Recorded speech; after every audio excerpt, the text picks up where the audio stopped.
Fit এবং ইঞ্চি দুটোতেই দেখতে চান তাহলে সেটা সেটিংস করতে হবে। আমি ব্যাগে যাব, ব্যাগে গিয়ে আমরা উপরে বাম দিকে 3 লাইনে গিয়ে সেটিংসে যাব।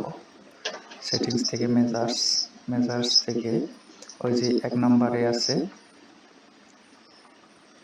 প্রথমেই ডিফল্ট মেজারমেন্ট ফরম্যাট, ওখানে ক্লিক করব।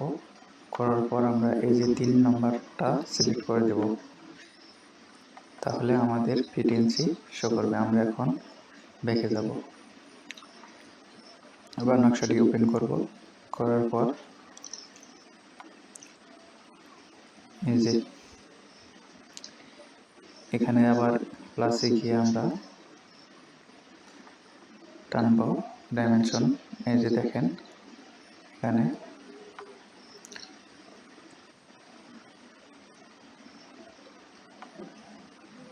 দেখেন এই যে শো করতেছে ফিট ইঞ্চি।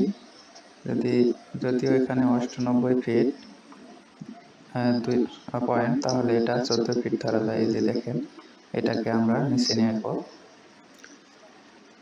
এই যে 214 ফিট।